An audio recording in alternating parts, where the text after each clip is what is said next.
Ok. Alors, comme d'habitude, pour les semaines à venir, bon, on a dit que pendant encore quelques semaines, on va profiter d'étudier chaque semaine une Mishnah en profondeur dans le traité de Avot. Et aujourd'hui, je vous soumets effectivement cette Mishnah, Elisha ben Abouya. On se rappelle de Elisha ben Abouya à Acher, quelqu'un qui en réalité avait un grand potentiel d'atteindre les grandeurs de Torah, mais malheureusement, ça a découru, ça a découlé sur quelque chose de très problématique, malgré sa grandeur. Omer, Alomed Yeled, Lema Oudomé, celui qui apprend à un enfant à quoi il ressemble, à une encre, l'édio, Ktuva Alia Chadash, une encre qui, encore une fois, est écrite sur du papier tout neuf, hein, les feuilles Clairefontaine, vous voyez, tout neuf.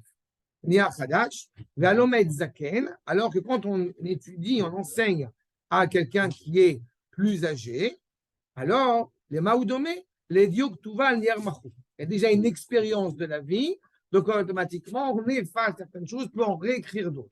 D'accord? Je ne vais pas m'attarder là-dessus parce que ce n'est pas là-dessus que je veux consacrer l'étude. Mais on a cette idée-là. Elle va être importante pour la suite par rapport à la personnalité de l'Isha Ben Abouya. En tous les cas, vous avez Rabbi Yossé, Bar Yehuda, d'accord, numéro 1, Rabbi Yossé Bar Yehuda, Ish Kafar Abavli, Ish Kafar Abavli. Donc, on a Rabbi Yossé qui vient donc eh bien, d'un village babylonien, Alomet Minaktanim. Quand on va apprendre des petits, des enfants, des gens petits, les Maoudomé, les Ochel Anavim Keod Veshote Yain Migato, à quelqu'un qui mange des raisins mûrs, parce que c'est Keod, donc ils sont déjà, voilà, et qui boit du vin de sa propre récolte, de son propre travail. Ve'alomed minazekenim, et celui qui apprend des anciens, les maoudomé, le ochel anavim beshulot, ve'shoteyain yasha. Donc, Rabbi aussi, qu'est-ce qu'il nous dit? Quand on va apprendre la Torah de jeunes, ktanim, de gens qui sont plutôt jeunes, à quoi ça ressemble? Eh bien, ça ressemble à, comme on a dit, le vin qui provient directement de sa récolte, c'est-à-dire le vin qui est le Beaujolais, quoi.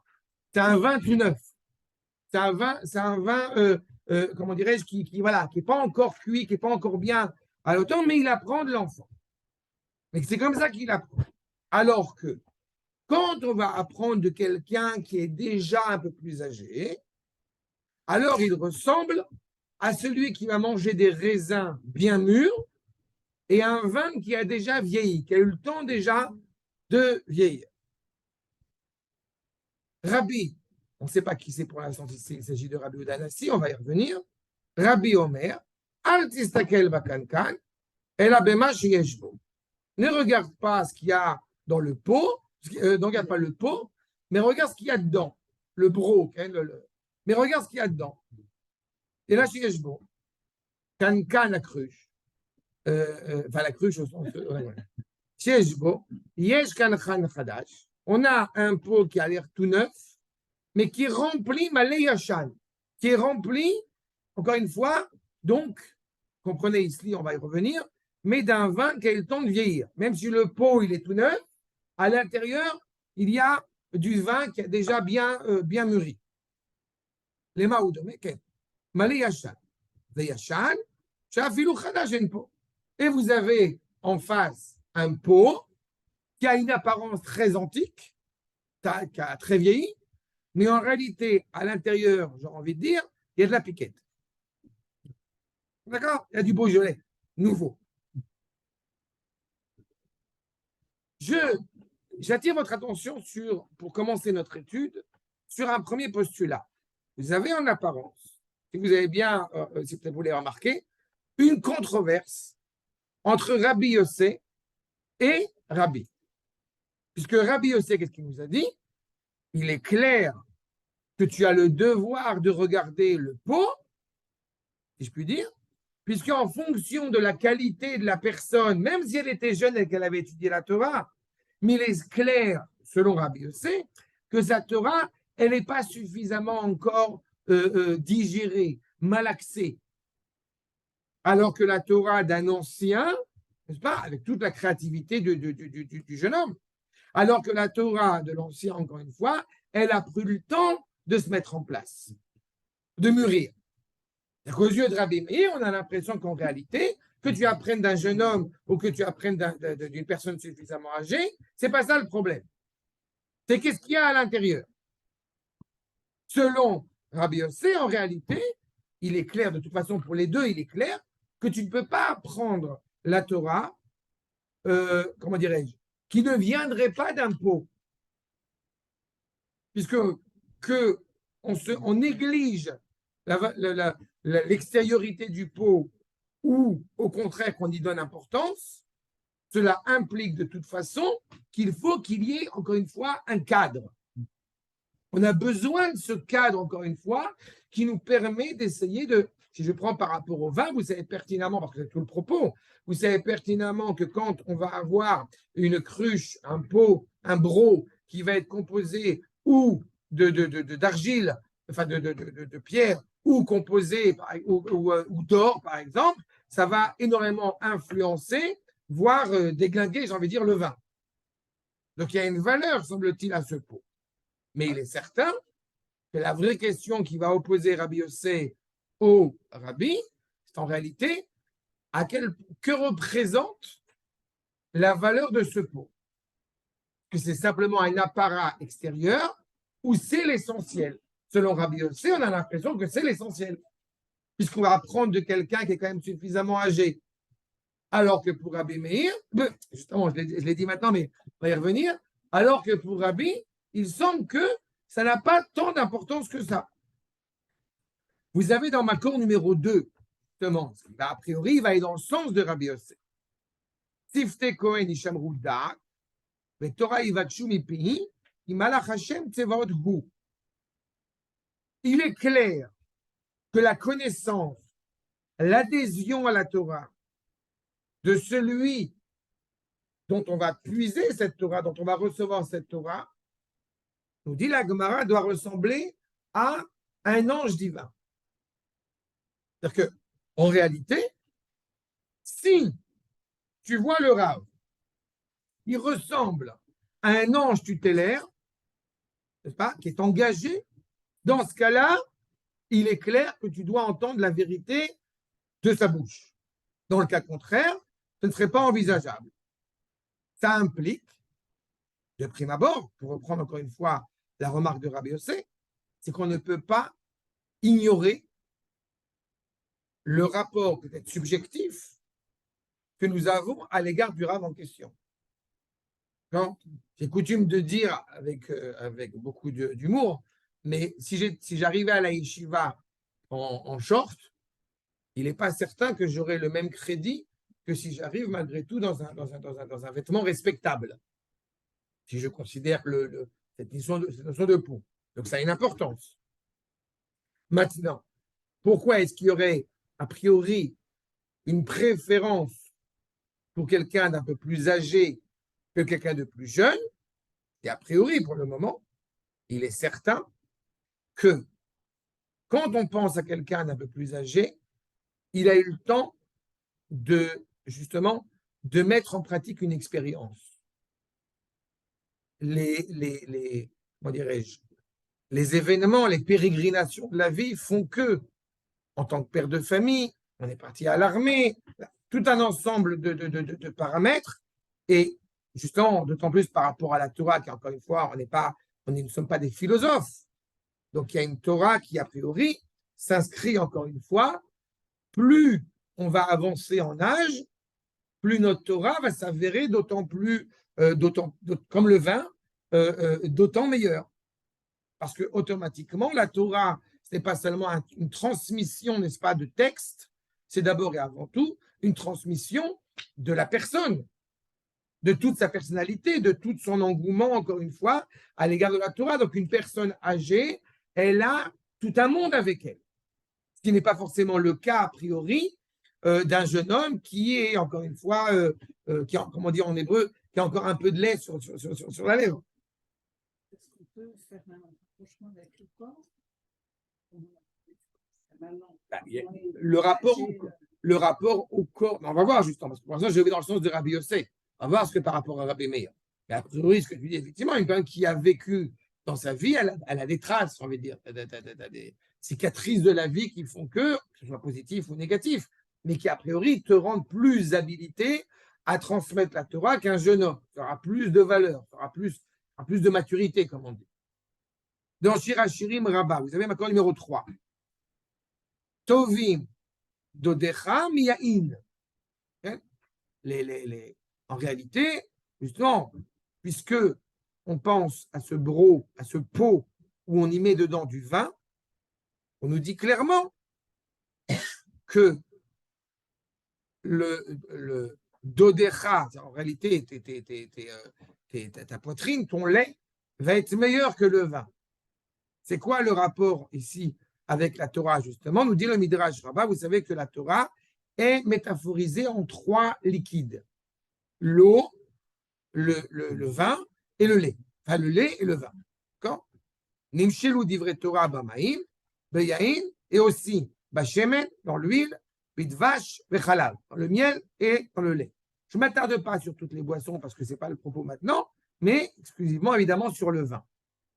Talmud Lomar, comme la Gemara enseigne en citant le verset extrait de Oshéa, en français, Osée, O-S-E-E, Osée, le prophète, Yesharim darkei Hashem, sont droites sont droits les cheminements d'Akash Baruch. Amar Rabbi Chaba bar Ukva, Ma amaim megadlin et atzmachim, comme l'eau, elle fait bourgeonner, n'est-ce pas, les plantes, car divrei Torah megadlin et kol mishu amel baen kol tzarkan. De la même manière que celui qui va montrer l'effort, puisque vous savez pertinemment que pour qu'il puisse sortir, eh bien, un arbuste fruitier, un arbre bien fruitier, il faut beaucoup d'investissement personnel. Donc, une fois qu'il y a cet investissement, automatiquement, ça va bourgeonner. Donc, on va être pointilleux de mettre, j'ai envie de dire, des oligo-éléments, de mettre de l'eau, etc. Tout ça. La même idée que la Torah, qui est donc métaphorisée en eau, elle permet d'abreuver justement la personne, tel l'arbre, n'est-ce pas, Adam Etz Hasadeh, qui permet d'avancer, de poursuivre. Ima, abaim beviishim, ou machmitzim bekankan. Av divrei Torah ke. Seulement, il y a, j'ai envie de dire, un côté, le côté inverse, le cadeau inversé aussi, c'est que si vous mettez de l'eau justement, dans un broc, et qui ne bouge pas, et l'eau finit par pourrir. C'est qu'à nous dire.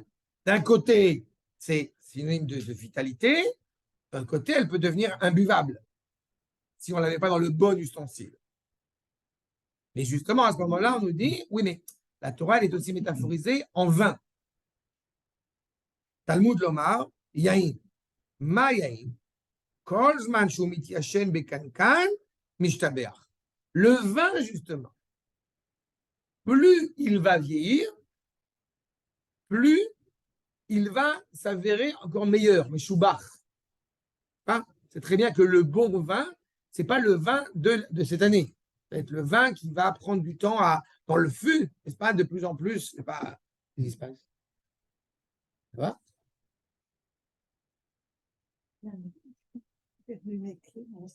On va les retrouver. Oui, je pense. עכשיו, כך דברי תורה, כל זמן שהם מתיישנים בגופו של אדם, הם משתמכים בגדולה. הנה, vous voyez, ça suit tout à fait le processus, la dimension, la parole de Rabbi Yossé. De la même manière, puisque la Torah est métaphorisée en vin, donc par conséquent, plus le vin va vieillir, plus il va être meilleur. Donc, de la manière que la personne, plus elle va avancer en âge, plus sa Torah va s'avérer, encore une fois, aiguisée, plus va s'avérer profonde.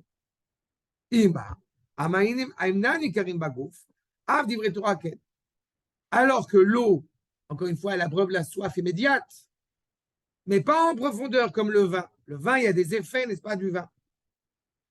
Talmud Lomar Yain, Ma Yain Nikar Bagouf. Le vin est connu dans le corps, il y a une influence sur le corps. Vous vous rappelez que Machnis Yain Motsisod, Gematria 70. Donc on rentre une profondeur, encore une fois. Et plus l'homme a la Torah profonde inscrite, enracinée en lui, plus ce qui va sortir, les effluves, j'ai envie de dire, du vin, les influences du vin, vont s'avérer exceptionnelles. À l'inverse, il n'y a pas de Torah, ça va être la catastrophe. Car divrei Torah nikarim bagouf, beramzin umarin be'etzba, omer zet al mitracham. Puisqu'on est capable de voir justement de la même manière, j'ai envie de dire qu'on voit un homme en état d'ébriété et on voit un Talmid Chacham qui a bu, on est capable de pointer du doigt en disant ça, c'est un Talmid Chacham. Ça, c'en est pas. D'accord? Dans la même suite, dans la même logique, vous voyez le Makor numéro 4, le Midrash Halacha, le Sifri dans Sefer Devarim, Umma Yain, Atatoem Tam Yain Mitchilato. Tu goûtes le vin. Kolzman Shomit Yashem Bekankan, sauf au Lashbia. Tu goûtes le vin. Plus tu vas le goûter en âge, on revoit cette même métaphore, plus encore une fois ce vin va s'avérer meilleur. De la même manière, les divrei Torah. Kolzman Shemit Yashnim Bagouf, sauf à Lashbia. Il faut du temps. Les gens parfois croient qu'on peut faire des raccourcis. Pas vrai. Est-ce qu'on reprend la cohérence de Rabbi Yossé? Il n'y a pas de raccourci. Pour pouvoir réellement digérer, intégrer la Torah, il faut évidemment on a parlé de l'eau tout à l'heure, beaucoup de travail, beaucoup œuvrer, beaucoup arroser, comme il faut, pas trop, pas trop et pas suffisant, pas assez. Et, encore une fois, c'est cette inscription dans le temps. Maintenant, il faut le bon élément. On a dit à l'instant que c'est un pot en argile, en pierre.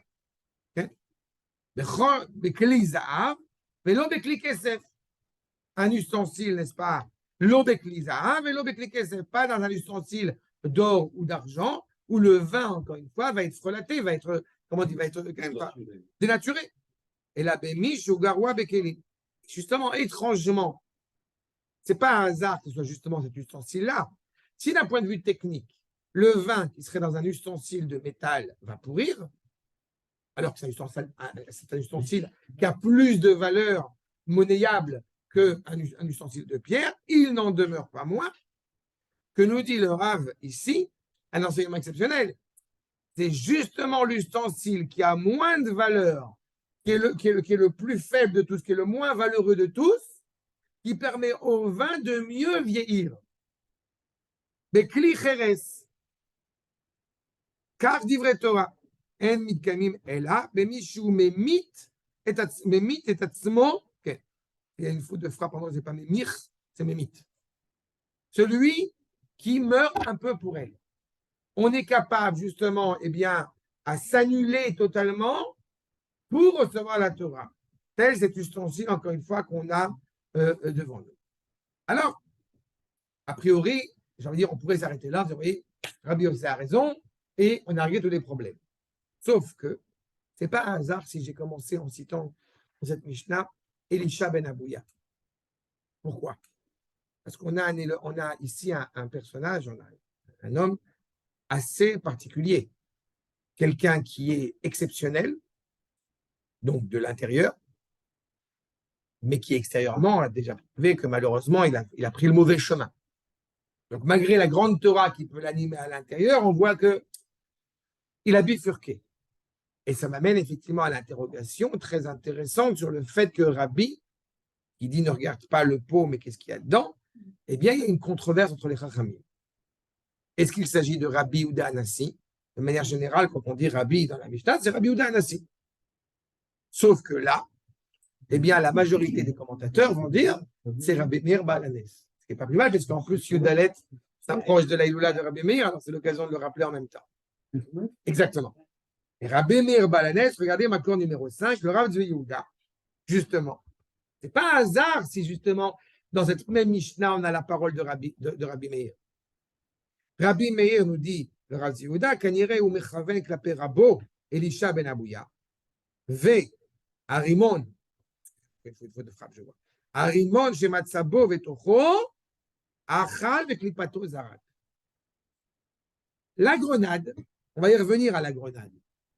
Mais Rabbi Meir a continué à apprendre de Elisha ben Abouya malgré la problématique que représente Elisha ben Abouya, parce qu'il a été capable justement de prendre ce qu'il y avait de comestible et de jeter ce qui n'était pas comestible. À klipa, La peau, il l'a jetée. Il a pris le fruit, mais la peau, il l'a jetée. Donc, c'est le même Rabbi Meir qui va dire ne regarde pas le pot, mais regarde ce qu'il y a à l'intérieur. Arshab. Mais pourquoi un cancan? Pourquoi cette appellation de cancan? Avant de poursuivre, pourquoi est-ce qu'on parle, pourquoi on dit ce terme-là? On va essayer d'y revenir. D'abord, voyons ensemble ce que nous dit le Bnei Issachar, la mort de Dinov. It Paresh, l'accord numéro 6. Il est entendu, il est enseigné, selon les propos du Harizal, si je dis. Ah, il n'y a pas de numéro, c'est pas numéro 6? Et Raziouda? Ah, je vais enlever une soupe. Ah, j'ai pas fait attention, pardon, excusez-moi. Ah, excuse-moi, j'ai pas fait attention. Donc, le Makor numéro 5, pardon. Bnei Issachar. כן. עכשיו, התפרש. על פי הדבר שכתב האריזל. Donc, sur les enseignements du Harizal. Justement, sur notre Mishnah, אל תסתכל בקנקן, אלא במה שיש בו. וכאן על המידה, ה-13, ונקה לא ינקה. On a 13 attributs de la miséricorde d'Akadosh Baruch Hu. Dans ces attributs-là, oui, même avant, le Ramak déjà, pas le Ramak, pas l'attribut de la Emouna, l'attribut de la miséricorde d'Akadosh Baruch Hu, El Rachum, Echanoun, etc. Et Venake lo inake, justement, Shiesh bo otiot kankan, nous donne ici le Bnei Issachar une allusion au mot kankan dans l'appellation de Nake lo inake, vous reconnaissez les lettres de kankan dedans. Pourquoi c'est important? On va y revenir. En tous les cas, le Harizal, il voit ici un lien très important. Veine, lo istakel à Adam sheyesh bo chas v'sham shum yicholet mi belade havaya yitbarach shemo. De toute façon, je vous livre les enseignements du Bnei Issachar comme cela, grâce au Ravari et Lévin qu'on va ramener juste après, ça va paraître beaucoup plus simple. Mais il reprend en réalité cet enseignement du Bnei Issachar. Il dit, le Bnei Issachar, que l'homme ne regarde pas le fait que, extérieurement, tu n'as aucun mérite, tu n'as aucune qualité. Le pot n'est pas à la hauteur de ce qu'on voudrait attendre. Si ce n'est la parole et la volonté et la bonté du Créateur. Havayat idbar shemo. Veine nirmaz Hashem havaya bereshet tevot vesofet tevot. Et nous dit le Bnei Issachar qu'en préfixe et en suffixe, on a le nom d'Akadosh Baruch Hu. Vous avez compris quelque chose? Non. Voyons ce que dit le Ravari Lévin. C'est directement dans la suite du propos, et vous allez voir que c'est très clair. On peut dire justement de manière, comment dirais-je, formulation, une sémantique du langage. On retrouve le verset ici qu'on a cité à l'instant. Vous vous rappelez que nake lo inake, c'est l'idée que si effectivement on évoquait la possibilité qu'on s'en fout des fautes qu'on a pu commettre, Akadosh Baruch Hu nous pardonnera, ou l'inverse, j'ai tellement de fautes qu'Akadosh Baruch Hu ne me pardonnera pas. On a cette ambivalence. Alors, j'ai une neshama à l'intérieur, mais à l'extérieur, j'ai un corps qui, semble-t-il, est souillé par les fautes que j'ai pu commettre. Donc, ça crée un décalage, ça crée une ambivalence constante.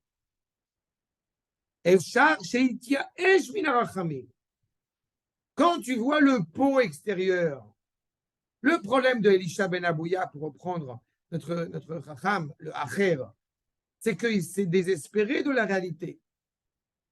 Puisque, au vu des fautes, au vu des erreurs qu'il avait commises, il ne se voyait absolument pas revenir.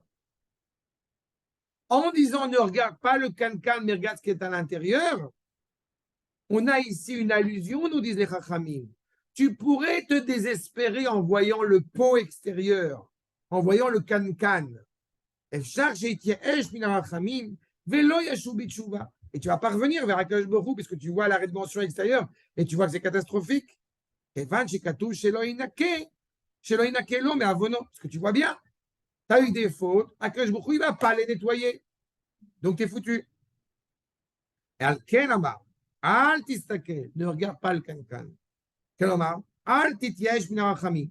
Ne te désespère pas de la miséricorde d'Akadosh Baruch Hu. Le nom d'Akadosh Baruch Hu qui est rattaché à la miséricorde, je rappelle, c'est Yud Kei Vav Kei, c'est Shem Havaya, c'est Hashem. Par rapport à Elohim qui serait rattaché à la justice, alors Shem Hashem, c'est la Rachamim. Veshuv Betshuva, et revient au contraire vers Akadosh Baruch Hu. Qui est mino, les pshuta, les kabel shveim, Akadosh Baruch Hu, il a envie d'accueillir ceux qui veulent revenir vers lui. La reine. Ah, chez Katou, Venake lo inake, même si effectivement il est inscrit, donc Venake lo inake, vous remarquerez que qu'est-ce qui différencie, je vais dire pour que ce soit plus clair. Dans le mot kankan, vous avez remarqué qu'il y a deux lettres qui n'apparaissent pas. C'est Yud et Hei. C'est ça qu'a dit le Bnei Issachar tout à l'heure en préfixe, en suffixe. Exactement. On a le nom d'Akadosh Baruch Hu, Shema Havaya, Yud Ke, qui est exactement l'expression de la miséricorde d'Akadosh Baruch Hu. Donc, si tu te contentes de voir uniquement l'apparence extérieure, tu te dis effectivement, il n'y a aucune chance de pouvoir réparer mes erreurs. Sauf que c'est pas Kankan, c'est pas Kankan, c'est Nake lo inake, Yud vehei. Ne te laisse pas avoir, ne néglige pas la dimension intérieure qui t'anime. C'est ce qu'il nous dit. Qu'est-ce qu'il y a à l'intérieur de ce pot? On a une Neshama Teora, inaltérable, inébranlable. C'est pas tous les matins, Neshama Teora Shadatabi. C'est la parole d'Akadosh Baruch Hu qui est inscrite en nous. Ça veut dire que les fautes, elles vont que sur le contenant. C'est ce que te dit. Après, encore une fois, il faut voir à quel point ça a pris. Mais il est certain qu'en aucune manière, eh bien, on pourrait se désespérer de la tchouva. En cela, il te dit à Tistakel à la Kankan. Ne regarde pas la dimension extérieure. C'est un des sens. On va voir qu'il y a d'autres dimensions. Mais cette dimension-là, vis-à-vis de Rabbi Meir, elle est fondamentale. Et surtout par rapport à Elisha ben Abouya. D'accord? Ki im tasir miamilim venake lo inake otiot kankan. Si tu enlèves ce bourreau, ce kankan de nake lo inake, qu'est-ce qui reste? Isher Shem Havaya, il restera le nom d'Akadosh Baruch Hu. Veu Shem Harachamim, qui est inscrit, qui enseigne justement la miséricorde. Nimsa she'akankan tafel u'ma shebetocho shehu shemo shel Akadosh Baruch Hu veu Shem Harachamim hu ha'ikar ki hu ba'al harachamim. Qu'est-ce qui reste? Ça veut dire qu'en réalité, l'ustensile, il est moins important que le contenant qui est à l'intérieur. Je reprends mon image. Le vin, c'est pas le broc que tu vas boire. Le fût, il a beau être de chêne, est-ce que tu veux, très sympathique. Mais toute la valeur de ce fût, j'ai envie de dire, enfin là, en l'occurrence, c'est de l'argile, c'est pas le bois, mais toute la valeur de ce pot n'a de sens que pour conserver le vin qui est à l'intérieur, pas autre chose. Il est indispensable, mais il ne demeure pas, c'est pas lui la finalité. La finalité, c'est le vin que tu vas boire à l'intérieur. Donc, te dira Rabbi Meir, dans cette image physique, il y a une dimension spirituelle qui va te dire, ne te laisse pas aller à penser que tout ce rapport, effectivement, vis-à-vis de l'extériorité qui t'anime, soit la plus importante. Au contraire, sois toujours conscient de ce qu'il y a à l'intérieur. C'est clair jusque-là? La paracha juste d'avant, des fautes qui étaient réparables en Kippour et les fautes qui ne sont pas réparables en Kippour.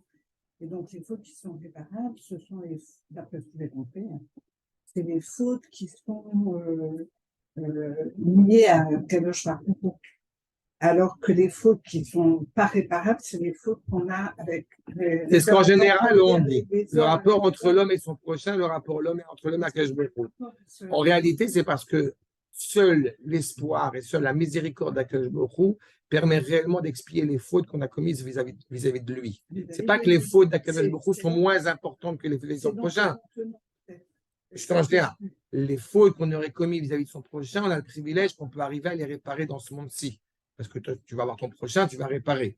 Alors que les fautes avec Akadosh Baruch Hu, c'est plus compliqué. Donc, les enseignants, les Chachamim te disent que, en général, on croit, parce que l'erreur qui est commise par rapport justement à ce que tu as soulevé maintenant, ce qui n'est pas toi, mais l'erreur qui est commise, c'est de dire qu'en réalité, les fautes vis-à-vis de son prochain sont plus importantes que les fautes vis-à-vis d'Akadosh Baruch Hu.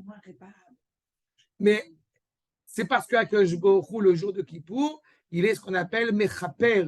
Il recouvre par son amour, par sa bienveillance à l'égard de son fils, à l'égard de sa créature, les fautes encore une fois, qu'on a pu commettre. C'est beaucoup plus facile à accéder au pardon, j'ai envie de dire, quand on s'adresse à son père que quand on s'adresse au roi. Le jour de Yom Kippourim, tu rencontres papa, tu ne rencontres pas le roi. Le roi, tu le rencontres à Rosh Hashanah, c'est bien avant. C'est clair la nuance?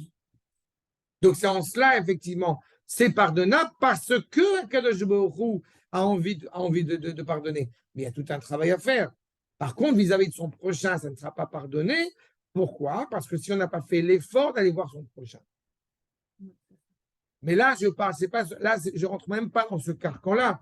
Je rentre de manière générale, encore une fois, quand l'homme s'est réduit par désespoir à regarder l'écorce extérieure plutôt que de regarder ce qu'il y a à l'intérieur.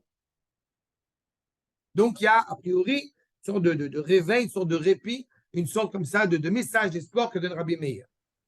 On Pourtant, voit que... Okay. Oui, je m'excuse. Pourtant, on dit que aussi bien Moshe Rabbeinu qu'Abraham, leur visage, il exprimait ce qu'ils étaient. Effet. On va voir justement. Tu m'amènes déjà, je ne suis pas encore, mais tu m'amènes à la suite, ou comment est-ce qu'on essaie de comprendre en réalité la controverse qui existe entre Rabbi Meir et Rabbi Yossé. Parce que là, pour l'instant, on est en train de comprendre qu'en réalité, ce sont deux axes qui sont tous les deux nécessaires, qui sont tous les deux importants. Mais ça dépend du contexte dans lequel on se trouve. D'accord? On va voir. On va avancer, tu vas voir. Le Sfat Emet, justement. Et ça reprend justement tout à fait ce que tu soulèves maintenant. Le Sfat Emet, accord numéro 7 chez vous. D'accord? Qui? Nishar et Arat Nissim Banerot. Quand on voit, par rapport à Hanouka, il est coutume de dire que quand on voit une Hanouka dans la rue, alors il y a lieu de faire effectivement une bracha. On est éclairé par cette Hanouka. Or, c'est Ervichu Bnei Israël, Achar Chashechut Shel Malchut Yavan. On a un éclairage renouvelé après l'obscurité que nous a imposé, que nous a infligé la royauté grecque. Aresha, puisque la lumière qui sort de l'obscurité, évidemment, elle a encore plus de poids que la lumière qui va luire au milieu de la lumière. Mikla, j'ai dit à Rocher, puisque quand on est dans l'obscurité, évidemment, un soupçon, un brin de luminosité est profondément impressionnant. Quand on a à chaque fois, on est libéré, après une période de tristesse, la joie est redoublée, la joie est encore plus forte. On dit dans le chant, notamment, que nous chantons à Hanouka, en Maotsu et Shwati, qu'est-ce qu'on dit? Et on sait, puisque un des rôles de la Hanouka, Umnotar Kankanim, Nesa Nes, les Shoshanim. De ce qui va rester dans le gros de l'huile, n'est-ce pas? Il va y avoir un miracle pendant les 8 jours. On le connaît. Sauf que, non, je ne vais pas dire maintenant. Et de cela, on arrive, effectivement, on retrouve notre Mishnah. Al tistakel bakankan, shakankan ura kli, pelavouch le pnimiyut. D'un point de vue de la réalité, d'un point de vue extérieur, tu vois bien qu'il reste un tout petit peu d'huile. Donc, on n'aura pas assez pour 8 jours. Ne regarde pas ce que tu vois à l'extérieur. Quand je dis l'extérieur, ce n'est pas seulement l'extérieur au sens du pot de l'extérieur. Ne reste pas coincé dans l'appréciation que toi, tu as sur la réalité, parce que tu as une appréciation qui est toujours, encore une fois, extérieure à la réalité. Au contraire, regarde ce qu'il y a à l'intérieur, dans la neshama, dans la pnimiyut. Imaginez-vous pendant une seule seconde, si tout enseignant, et là je pense surtout par rapport à l'enseignement de la Torah, si, encore une fois, on enseignait la Torah, qu'il y a des gens qui avaient l'air extérieurement les plus érudits et les plus animés, les plus élevés spirituellement. Mais chas v'chaïla, on aurait tué le peuple. Il faut, ce que nous enseignent nos maîtres, il faut que le chacham qui enseigne la Torah ait le sentiment qu'il a en face de lui une neshama exceptionnelle, même si elle a des scories, même si elle a des tâches extérieures qu'il va falloir corriger. Mais donc, il dépasse ce rapport, j'ai envie de dire, réaliste qu'il peut avoir à l'égard de la réalité dans lequel il vit, du monde dans lequel il vit. Il observe au contraire l'intériorité. Ou bémet ketiv, malchutecha, malchut kol olamim. Ta royauté est les royautés de tous les mondes. Même si c'est caché dans ce monde-ci. Quand on dit à voix basse, Baruch Shem Kevod Malchuto Olam Vaed, quand on fait la Kirat Shema, on n'est pas en train de dire non, mais Dieu n'est pas vraiment le maître des lieux, n'est pas vraiment le roi du monde maintenant, ou le roi du monde tout court. On dit il est, même si pour l'instant c'est encore caché, donc on le dit en chuchotant. Mais c'est qu'il y a un postulat. Même si c'est Nistar Bolamazé, extérieurement, je ne vois que le pot. Je ne vois pas le délicieux liquide qui est à l'intérieur. Rak, chez Nistar Bolamazé. Parfois, on a une intrusion de cette luminosité de manière directe dans l'histoire, dans le monde. Vous avez la guerre des 6 jours, n'est-ce pas? On voit l'intervention directe d'Akadosh Baruch Hu à notre génération. Tout cela provient clairement de la force d'Akadosh Baruch Hu. De la manière, comme j'aime à le dire, quand tu vas t'observer en te disant j'ai beaucoup de scories, j'ai beaucoup de fautes, mais tu te crois mieux qu'Akadosh Baruch Hu. Si Akadosh Baruch Hu, il a décidé que tu avais une Neshama Théora, qu'il avait confiance en toi quand tu te lèves le matin, et pour qui tu te prends pour être plus royaliste que le roi. Donc on ne peut pas. Tout, al tistakel la kankan. Ou behemet ketiv, on a dit. Midbarer, yakol mikoach malchuto itbarach.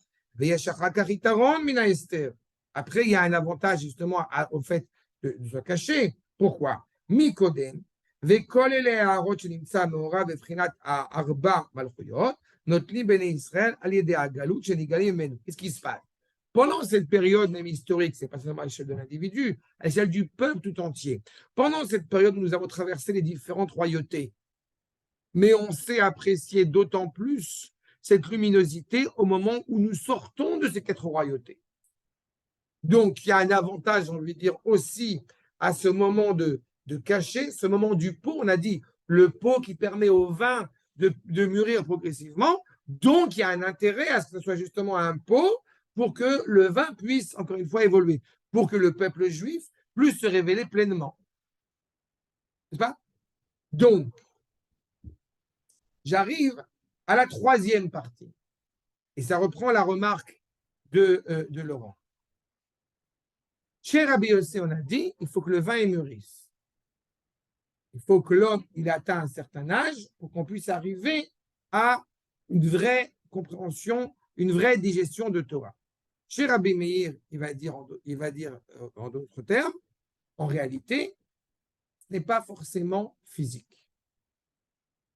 Ce n'est pas forcément justement au niveau du corps, pour reprendre ta remarque.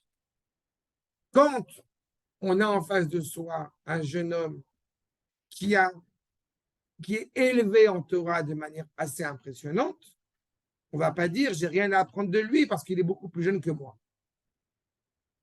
Il y a cette ambivalence-là. Ce qui veut dire, et ça va insister aussi pour notre génération. Vous vous rappelez qu'on a dit dans la Mishnah qu'on peut être un vieux pot avec du vin nouveau à l'intérieur et on peut être un jeune pot, un nouveau pot avec du vieux vin à l'intérieur. Est-ce que c'est dans les vieux pots qu'on fait c'est ça le titre? Achab, justement, regardez ce que nous dit Rashi. Accord numéro 8. Enfin, c'est 9 chez moi, mais 8. Al tistakel bakankan. Lomar zot zaken chacham mufchar min habachur. Ne pense pas, te dit Rashi, que sous prétexte qu'une personne serait plus âgée, elle serait plus habilitée à enseigner la Torah, elle serait plus digne au niveau de la Torah qu'un jeune homme. Nous saracher, Al tabit les komata adam, velemareu. Ne regarde pas comment est l'homme, est-ce qu'il est grand, est-ce qu'il est petit, à quoi il ressemble, pour lui prêter du respect. L'achlok le kavod. Mishum tsurato. On est tous confrontés à cette réalité-là. Hélas, quand on voit quelqu'un avec un chapeau et une barbe, ah ouais, ça va être un grand rabbin. Mais peut-être pas. Shabbat dernier, j'ai été confronté à ça. Enfin, moi, j'ai pas été ému spécialement, mais ça m'a fait beaucoup rire parce que la communauté qui était là où j'ai pris Mincha, ils l'ont fait monter à la synagogue, ils l'ont fait monter pour faire la tefila, pour lire la Torah, etc. Et il faisait une faute tous les 2 versets. Et les gens le reprenaient. Et pourtant, il avait l'air, il avait une belle barbe, beau chapeau, etc. C'est triste à dire. Mais justement, à ce moment-là, on est totalement impressionné par l'apparat extérieur, alors qu'en fait, à l'intérieur, ça veut dire il y avait un problème. La bif n'est pas le moins. C'est méchant. S'acheter un chapeau et ça coûte. Oui, mais de manière générale, on a vu tout à l'heure que Malach Hashem Tsevot, c'est-à-dire qu'a priori, j'ai envie de dire, c'est pas le chapeau et la barbe qui fait l'homme, mais ça devrait être la barbe et le chapeau qui font l'homme. Peut-être qu'il est plus dyslexique. Oui, mais ça, c'est pas grave. Voilà. Non, d'abord, il y avait des fautes. Non, d'abord, il y avait des fautes. D'abord, il y avait vraiment des fautes. Mais à côté de ça, en réalité, il est certain. Je ne sais pas si je vous avais raconté des anecdotes, mais quand je me suis marié, je n'avais pas la barbe. Et j'ai même une certaine gêne à avoir la barbe. Parce que je me disais, ça fait tout de suite une impression comme ça, tout de suite. D'abord, mon épouse était très intéressée à ce que j'ai la barbe, et de plus en plus, j'ai commencé à enseigner la Torah, et donc j'ai trouvé qu'il y avait une cohérence entre le fait, effectivement, de me permettre d'avoir la barbe et ce que je vais dégager extérieurement. Mais c'est très intéressant à mes yeux, et surtout, c'est très important à mes yeux. C'est-à-dire qu'il doit avoir une certaine cohérence. Si, encore une fois, on s'habille d'une certaine manière, c'est pas pour qu'on dise « Ah, monsieur le rabbin ». Il doit y avoir un rapport entre, justement, ce qui m'amène à m'habiller comme tel, ou à avoir l'air comme tel. Mais il est certain, ça c'est à titre personnel, mais il est certain que celui qui est à l'extérieur, sans manquer de respect ou sans porter préjudice à qui que ce soit, qu'il ait une barbe ou qu'il n'ait pas de barbe, qu'il ait un chapeau, qu'il n'ait pas de chapeau, mais il est certain qu'on ne va pas forcément tout de suite extrapoler en pensant qu'on a affaire à quelqu'un d'exceptionnel, sous prétexte qu'effectivement, il a une barbe et un chapeau. Et là, dans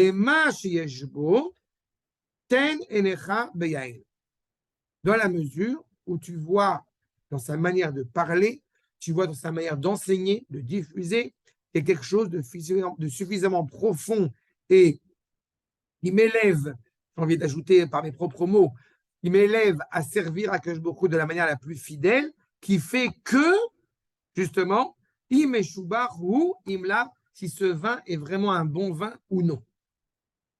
Si je reprends la métaphore, c'est pas parce que vous avez acheté Carmel Selected qu'automatiquement ça va être du bon vin. C'est ça. Non, mais je ne sais pas, à titre d'exemple, quoi. En plus, oui. D'accord? Im yeshbo reach Torah, une bonne odeur de Torah. Im la, לפי שיש חדש, אדם בחור מלא ישן, שהוא מובחר למטרה הרבה. S'il y a une bonne odeur de Torah, il peut être encore une fois un jeune pot, une jeune pousse, mais on voit que ce qu'il dit est profondément intense, est profondément juste, profondément noble. Prenez l'exemple, vous connaissez tous l'expression de Capharnaüm. Vous savez d'où ça vient cette expression? On a eu l'occasion de l'évoquer. Ça vient de Kfar Nahum, vous savez ça? Non? Qu'est-ce que c'est que ce Capharnaüm, l'expression en français? Ça vient de Kfar Nahum. Qu'est-ce qui s'est passé à Kfar Nahum? À Kfar Nahum, c'est à côté de Tibériade là-bas. Qu'est-ce qui s'est passé à Kfar Nahum? Il y a un jeune homme qui est venu faire une dracha dans une synagogue. Ils ont vu, il ressemblait à un Bachou Yeshiva, ils ont dit, faites un cours. Il a fait le cours et il a dit beaucoup de bêtises. Et la tradition raconte qu'il a dit beaucoup de bêtises et que la synagogue, elle l'a retourné. Ce n'étaient pas forcément des gens qui étaient érudits, mais ils ont senti, justement, ce n'était pas une bonne odeur de Torah. Vous savez qui était le jeune homme? Ben oui. C'est Jésus. D'accord? Vous comprenez? C'est exactement ça. Ils ont vraiment vu qu'il y avait des... Oui, ça soit il y a très peu de juifs. Il y a très peu de juifs, il faut toujours le savoir, parce que tout le monde dit que les juifs ont été convaincus. C'est pas vrai. Il y a très peu de juifs qui ont été convaincus de la véracité des propos qu'il tenait. La plupart qui ont été convaincus de ce qu'il tenait, par la suite, ça va être les Romains. Et à part ces 12 copains-là. C'est les Romains qui ont récupéré. Oui, mais les Juifs étaient pas du tout convaincus par la véracité de son propos. Même les Juifs qui n'étaient pas forcément érudits, la preuve, comme je viens d'expliquer à l'instant. Donc, il y avait quelque chose qui, malgré tout, encore une fois, sonnait juste. Sentait bon ou sentait pas bon. ויש אפילו חדש אין בו. שריקן הכלי, כך אדם זקן ובעל צורה, שאפילו יין חדש אין בו. Vous avez une réalité inversée. Le pot, il a l'air très ancien. Il a l'air vieux, il a l'air âgé.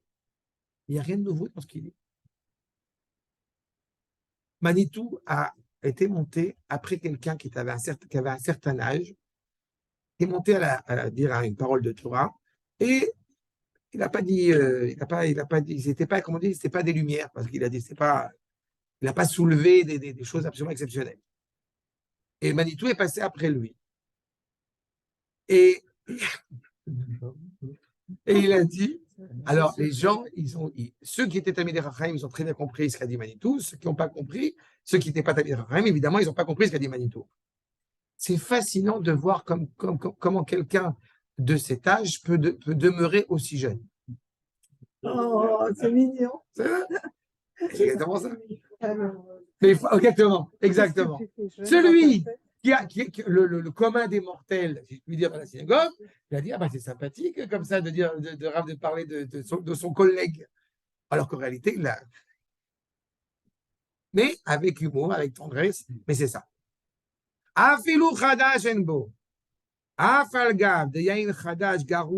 Mais il n'empêche qu'on va malgré tout, c'est un petit peu l'allusion que nous dit ici Rashi, on va pas lui manquer de respect. Parce que même, encore une fois, du jeune vin, même du Beaujolais, sera toujours plus de valeur que l'eau. Ce qui nous dit, même si effectivement le jeune vin, le tout nouveau vin n'a pas la même valeur que l'ancien vin, que le vin qui a le temps de mûrir, qui a eu le temps de s'améliorer, Michol Makom, Chashuv ou Minamaim, il sera toujours plus important que l'eau. D'accord? J'aurais envie de dire qu'une personne qui est âgée, même si effectivement il n'y a pas forcément grand-chose dans ce qu'il dit, on va le respecter par rapport, encore une fois, parce que ce sera toujours plus de valeur que, encore une fois, que celui qui n'aurait même pas cette option-là. Ça veut dire quoi, valeur, en fait? Encore une fois, l'homme... On va dire des bêtises, mais bon. Je vais te dire, l'homme, Israël évidemment, a été façonné, a été créé pour servir à Akadosh Baruch Hu par le biais de l'étude de la Torah. C'est notre rôle, c'est notre valeur, c'est notre sang dans le monde. Pour mille et une raisons, notamment par l'influence des nations, eh bien, on a parfois bifurqué, on a parfois muté. On a pensé qu'on avait d'autres rôles dans la vie que d'abord, encore une fois, d'être rattaché à la Torah. Ce sont des réalités qui existent. Dans une situation normale et idéale, les propos de Rabbi Yossé sont justes. Il est évident que quand on est tous des gens animés par la Torah, la valeur d'un rave, je n'ai pas dit un ravagé, la valeur d'un rave qui a pris de l'ancienneté aura toujours plus de sens, encore une fois, qu'un jeune blanc-bec, excusez-moi l'expression. Il y a ces derniers mois un épisode absolument scandaleux d'un Talmid Chacham absolument exceptionnel, le Rav Tao, je peux le nommer, que certains malvenus, certains gens malhonnêtes ont essayé de lui coudre un dossier absolument scandaleux, il n'y a pas de mots, et il y avait, ce qui était totalement abject, vu l'importance et vu la valeur et vu la grandeur, qui est reconnue clairement encore une fois du Rav Tao, et il y avait, sur ce point-là, vous avez touché notre sujet, et il y avait 2-3 jeunes, j'insiste, jeunes rabbins qui ont commencé à écrire des articles et expliquer pourquoi est-ce qu'on a le droit de penser sur le Rav Tao, etc.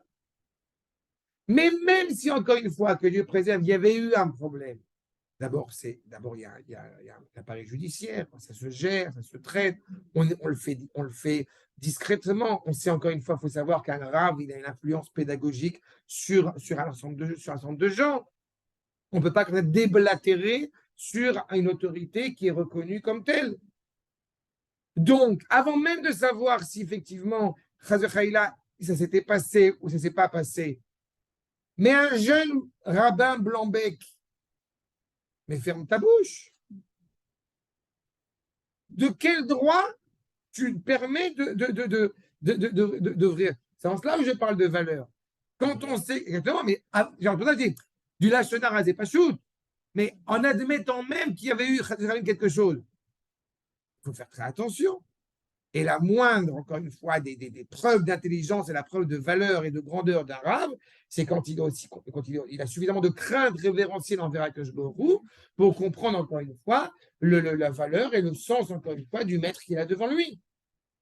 Et vous comprenez aussi que dans le conflit qui nous oppose ici entre Rabbi Yossé, le conflit, la controverse, entre Rabbi Yossé et Rabbi Meir, vous comprenez pourquoi est-ce qu'effectivement que Rabbi Meir en soit capable, mais c'est une valeur exceptionnelle. Mais on ne peut pas encourager le monde entier à aller étudier auprès de Elisha Ben Abouya, vu la complexité du personnage. C'est ça qui rentre en ligne de compte. D'accord? On doit avoir, évidemment, un certain crédit d'honnêteté, de droiture envers la personne avec Malach Hashem Tsevot, de droiture vis-à-vis de maître, encore une fois, chez qui on l'enseigne, tout en n'étant pas des fétichistes. C'est la capacité à transmettre, en fait, la valeur. Oui, mais c'est pas que ça, parce que de savoir qu'il y a une intériorité qui est suffisamment à la hauteur, c'est tout le problème du fond et de la forme. On est dans une situation où justement, qu'est-ce qui va prendre le dessus? Et quand on voit que le fond a moins d'importance que la forme, bah, c'est très dangereux. Mais comment on peut progresser l'intériorité? C'est ça, si on va selon Rabbi Yossé, a priori, dans une situation idéale, il y a une cohérence entre la fond et la forme. A priori, quand tu vois la forme, ça implique aussi un fond qui est suffisamment à la hauteur.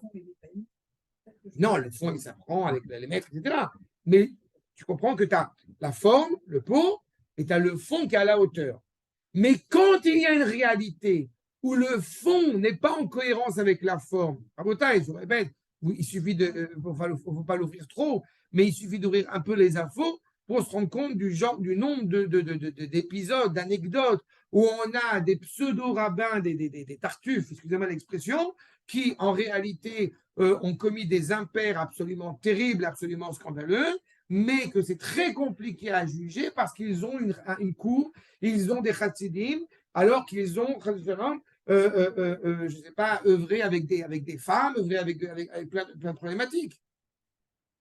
Et c'est là où ça devient très, très, très, très ambigu et très problématique. D'un point de vue idéal, il est certain, je répète, que la forme, elle doit être en accord avec le fond et que le fond est noble. Mais qu'est-ce qui se passe quand le fond et la forme ne sont pas en cohérence? Et là, vous avez la nuance entre Rabbi Yossé et Rabbi Meir. C'est clair sur ce point? Regardez la suite avec le Maharal. Il nous reprend dans son commentaire sur Pirkei Avot, accord numéro 9 ou 10. Al tistakel, amamar hazeh, im ba leodia she'al tistakel lemare adam, si ça vient nous enseigner de ne pas regarder, encore une fois, pour reprendre mon expression, la forme, de regarder l'extérieur, she'im adam ba'al yofi ou ba'al koma, she'lo yigzor alav lomar ki vadaï chachamhu. Ne viens pas avec un présupposé en disant, on voit comment est-ce qu'il a une barbe, un grand chapeau, il a une taille suffisamment imposante. C'est clair, c'est un grand Talmid Chacham. Rak, lo istakel le mareu en komo. Et là, et le komato. Ne regarde pas ça. C'est pas ça qui va juger de là, encore une fois, de la taille. D'accord? Il y a des petits rabbins beaux gosses. Ça existe? Veki davar zeh tzarech lomar. D'abord, il faut le dire. Alors, est-ce qu'on a besoin de dire cela? Le Maharal s'interroge. Est-ce qu'on a besoin de dire cela? Est-ce qu'on a besoin de dire ne te fie pas au couvercle, ne te fie pas à l'apparence extérieure? Comment dire en yiddish? Shoufuno yenes. Ne te fie pas à ce rapport-là. On a besoin de le dire. Le Maharal le dit. A priori, mais c'est d'une cohérence, c'est d'une logique sans fin. ou les chachamim. אף לפי מנהג וטבע העולם, האדם בילדותו ששכלו מוטבע בחומר, naturellement, on a un esprit qui est inscrit dans le monde naturel, dans une réalité concrète, matérielle. דבר זה, ועל פי הרוב, אבל שיהיה זה תמיד, כי לפעמים נותן שיש בה חוכמה לאדם, כי הוא יתברך ייתן מפיו חוכמה ודעת, אף אין לשאול אחר הכלי הוא האדם. Naturellement, comme on a dit, il y a une cohérence. De manière générale, on devrait avoir, quand on voit quelqu'un qui est suffisamment impressionnant, encore une fois charismatique, en politique ça existe aussi, vous savez très bien, eh bien, a priori, ça devrait aussi avoir ce qu'il y a, refléter ce qu'il y a à l'intérieur. Mais, ce n'est pas toujours le cas. Et il peut tout à fait arriver qu'Akadosh Baruch Hu, justement, eh bien, donne une sagesse exceptionnelle à quelqu'un qui n'est pas forcément été gâté par la nature, par ses qualités, quelles qu'elles soient appréciables. Madame Zaken, parfois on a justement un homme qui est donc âgé, Veukli Yashan, donc c'est déjà pour le coup un ravagé, Ve'en Boklou, mais il n'a rien. Qui ein bo av chokhma, il n'a même pas de sagesse. Vous savez que j'ai dit une remarque il n'y a pas longtemps que je trouve tendre. Avant Yom Ha'atzmaut, Shabbat avant Yom Ha'atzmaut, j'ai parlé à la synagogue et j'ai dit qu'il y a un monsieur qui est un vieux monsieur qui a demandé si on mettait les tefilines le jour de Yom Ha'atzmaut, parce qu'il a compris d'après les propos que c'est un jour de fête, etc. J'ai trouvé très tendre qu'ils le disent, parce que je trouve que c'est émouvant quand quelqu'un qui pense comme ça. Et il faut aussi entendre que ce genre de remarque, ce n'était pas les tefilines, c'est-à-dire si on pouvait couper les ongles, je l'ai entendu de mon fils quand il avait 7 ans. Vous voyez ce que je veux dire? Ça veut dire que d'un côté, il y a quelque chose de tendre, une personne arrive à ce genre de conclusion, mais ça implique aussi qu'il n'y a pas forcément une étude derrière qui a été approfondie. Quand c'est très compliqué quand parfois je vois certains rabbins de communauté qui racontent des histoires à la communauté. Et une des raisons, ce n'est pas la seule raison, mais une des raisons pour laquelle je ne me sens pas à l'aise d'être rave de communauté avec ce carcan-là, ce cadre-là, parce que j'ai du mal à raconter une histoire que je raconte à mes enfants, à un homme de 50 ans. Je n'arrive pas à réfléchir de cette manière-là. Je me sentirais, mais je ne dis pas que j'ai raison, je dis pas juste d'une réalité. Et je vois cette réalité-là, mais on se retrouve face à ce qu'il est en train de nous dire.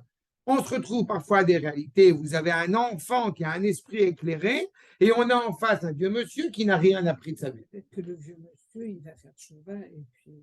D'accord, mais tu peux pas, tu seras d'accord avec moi que du coup, tu peux pas te forger une sorte de loi en te disant quand je vois un vieux devant moi, c'est clair, c'est un érudit exceptionnel. Ah oui. Pourtant, la Torah dit de faire kavod. On a dit, on fait kavod. On fait kavod, mais c'est pertinemment qu'une kola kavod, quand il y a une personne qui va monter à la Torah, qui a dépassé un certain âge, une kola kavod, tu ne vas pas forcément te lever. Tu vas faire un petit geste de respect éventuellement, et c'est controversé chez les Chachamim. Alors que quand tu as un jeune rave de 30 ans qui va monter à la Torah, tu te lèves. Donc tu vois que c'est pas forcément exact. D'accord? Mais Okay. La personne âgée, il est en voie de devenir peut-être un Talmid Chacham, puisqu'il est sur la bonne voie, c'est ça l'important. C'est important, mais tu comprends que ce n'est pas ça qui va être prioritaire par rapport à la valeur qu'on va donner à la personne. C'est ça que je veux te dire. Dans la situation de Rabbi Yossé, tu as un être cohérent et tu as appris au fur et à mesure. Je peux dire à titre personnel, j'essaye de faire en sorte que, que mon fils, j'ai envie de dire, il soit dans un chemin selon le guide. D'accord? C'est-à-dire, voilà, on a fini la Mishnah, on a fini la Torah, on a fini le Rambam, tac. Mais bon, j'ai malheureusement pas eu ce privilège et cette prétention de pouvoir dire j'ai fini la Mishnah comme mon fils à l'âge de 11 ans. Mais est-ce que c'est D'accord. une valeur en fait, Mais c'est une valeur exceptionnelle de remplir. Je n'ai pas qu'il faut être un robot, on va y revenir à ça. Il ne faut pas être un robot, mais il y a une valeur exceptionnelle. Tu as un enfant, de manière générale, ils grandissent orientés dans cette cohérence, encore une fois. Et ça, évidemment, Ah oui. c'est pas de la sagesse Non, intellectuelle. je comprends la exceptionnelle, celui qui a eu la chance de pouvoir. Mais par contre, celui qui est vieux et qui n'a pas eu cette chance et qui entreprend un chemin pour grandir, pour remplir le contenant, c'est quand même aussi respectable. Mais c'est non, c'est très respectable, mais je te répète, c'est très respectable sans aucun problème. Je n'ai pas de problème avec ça. Et simplement que chacun doit connaître sa valeur. Chacun doit connaître sa place. C'est pas sa valeur, c'est pas le terme de valeur qui est le plus exact. Chacun doit connaître sa place. D'accord? Sa place, ça veut dire, je vais peut-être le répéter, sa place, ça veut dire que quand un père renonce au respect qu'on lui doit en tant que père, son respect est abrogé. Quand un rave renonce au respect qu'on lui doit, eh bien, son respect n'est pas abrogé. C'est une nuance fondamentale. Quand tu respectes un rave, tu respectes Akadosh Baruch Hu, tu respectes la Torah. Donc, il n'est pas libre de décider si tu dois l'appeler rave ou non. Ce n'est pas à lui de décider si tu dois te moquer de lui ou non. Que lui il soit léger par rapport à ça, c'est son droit et tout à son honneur. Mais toi, vis-à-vis du rave, tu dois avoir un rapport qui soit justement, eh bien, pas condescendant, l'inverse. Okay. Oui, c'est ça. D'accord? Tu respectes la présence d'Akadosh Baruch Hu en respectant le rave. C'est ça que ça implique. Oui. Et a priori, c'est corrélaire avec l'âge. Je dis a priori, selon la logique de Rabbi Yossé. Et on voit bien, Elisha ben Abouya en est un exemple, on voit bien avec Rabbi Meir que ce n'est pas forcément vrai. Et on se retrouve à des réalités pareilles. C'est pour ça que les Chachamim nous mettent en garde. Ça serait normal, mais ça serait logique. D'accord? Regardez la suite. Davarzé. Je reprends, on est chez le Maharal, 4e, 5e ligne. Mais Davarzé. Mipne. Sechel ou Beyad Hashem. L'esprit est entre les mains d'Akadosh Baruch Hu. Ou Mashpia Sechel, et Mishirtse. Tu veux utiliser ton esprit, Baruch Hashem. Que Baruch Hu va t'aider. Tu veux vivre, comme rappelle le Rambam, comme un golem, c'est-à-dire un être dénué d'esprit, bah, c'est toujours un peu triste quoi, d'arriver à un âge avancé et se comporter se comporter. C'est bien d'être jeune, pas comme disait, il ne faut jamais vieillir. On mûrit, mais il ne faut pas vieillir. Voilà le ravager de tout à l'heure. Mais si tu veux continuer à te comporter comme un adolescent alors que tu as déjà 60 ans passés, il y a peut-être une contradiction. Quoi. À un moment donné, on se rend compte que, voilà. Gamalze, Peshia, qui d'avoir Pachout, Benigle, Sheshbne Adam, Skenim, Shem Bourim, Ene. On sait très bien, ce n'est pas une nuance, ce n'est pas un chidouche, ce n'est pas un nouveau. Déjà à l'époque du Maharal, on connaît des gens qui ont un certain âge et qui sont, malheureusement, qui sont un terrain vide, qui sont totalement dénués de sagesse. Et à l'inverse, on a des enfants qui sont profondément animés par cette sagesse. Vaïrel Oma. דיבה לומר, שאל תאמר, כי במקרה קרה, ou שיש לאדם יניק שכל של זקן. En réalité, nous dit le Maharal, on te dit ça pour des cas très spécifiques. De manière générale, ne t'aventure pas à penser comme ça. De manière générale, il est clair que, comme on l'a dit tout à l'heure, dans la cohérence, il faut penser qu'un être qui a un certain âge, eh bien, sera, encore une fois, plus sage, plus il y aura des précieux conseils à prendre de lui pour mieux servir à Kadosh Baruch Hu. Même si parfois c'est différent. Les familles, ça arrive. Klal vehu bemikre kara levat. C'est un cas exceptionnel, c'est un cas à part, un cas isolé. כי לפי מנהגו של עולם, אין ראוי שיהיה לילד חוכמה ולזקן ראוי שיהיה לו חוכמה תמיד. Mais en général, encore une fois, un enfant, il est là pour apprendre. Il se construit. Parfois, je rigole avec mes enfants. Comme j'ai dit à mon fils une fois, Ça m'arrive de lui dire, mais pourquoi tu te comportes comme un adolescent? C'est normal, qu'est-ce qu'on ça. L'inverse serait problématique. Veimlo, nimtseu kar shenimtsa zaken belo chokhma. Si on ne trouve pas cette situation-là d'un vieux qui serait ignorant et d'un jeune, encore une fois, qui serait érudit, dans un cas cohérent, dans ce cas-là, effectivement, si jamais on se trouve dans cette situation-là, où je répète, on a quelqu'un qui est un vieux et ignorant et un jeune qui connaît, on te dit clairement, comme dit Rabbi Meir, ne regarde pas le pot. לפי מנהגו של העולם, יימצא הרבה ילדים שהם חכמים גדולים וזקנים הרבה שאין להם חוכמה. Parce qu'on va se retrouver dans une situation, semble-t-il, que le marais est en train d'évoquer, où beaucoup de personnes âgées ne connaissent rien et que des jeunes, encore une fois, ont un apprentissage et une connaissance qui est supérieure à leurs parents.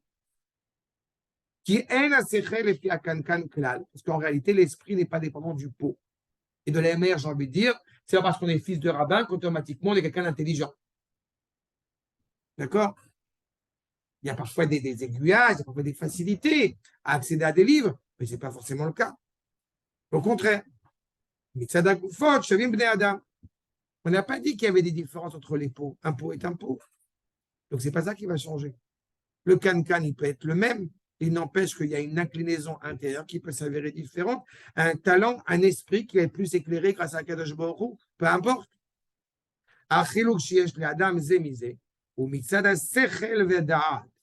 Est-ce que ça voudrait dire que par essence, eh bien, certains ont une inclinaison à être plus intelligents que d'autres? La réponse, oui. Mais ça en aucune manière, ça dispense les moins intelligents d'étudier ou les plus intelligents de se laisser aller. Voire plus que ça.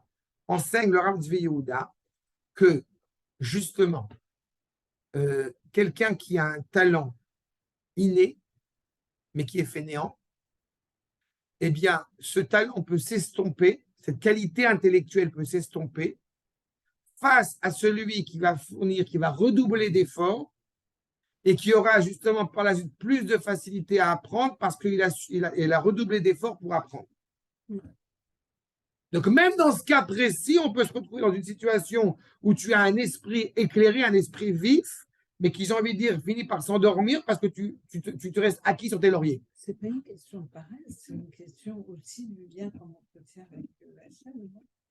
Oui, mais dans le rapport à l'étude, tu as une dynamique constante. Dans le rapport à l'étude, si tu...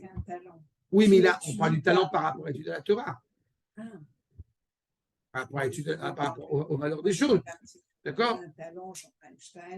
Non, je pense. Mais cela dit, là, encore une fois, je pense que chacun peut faire participer sa propre expérience.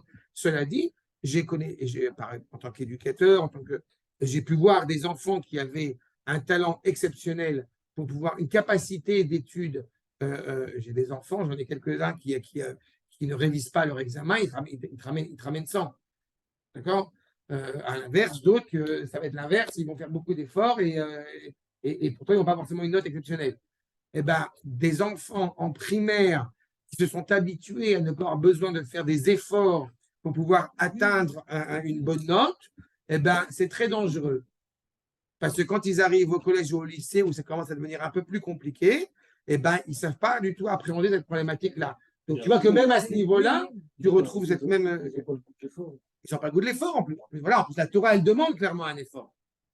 Mais c'est pour ça que je dis que ce n'est pas parce que tu as une capacité intellectuelle exceptionnelle qu'automatiquement, eh ben, tu peux te fier à cela, tu peux te confier à cela, ou l'inverse. Au contraire. Parce qu'encore une fois, il est clair que tout cela est subventionné, j'ai envie de dire, pas subventionné, en tout cas, est promu par, encore une fois, par Akadosh Baruch Hu lui-même, qui renforce cela. Peu importe la distinction, encore une fois, intellectuelle, qui peut régir l'un et l'autre. Sauter une ligne jusqu'étant gras, il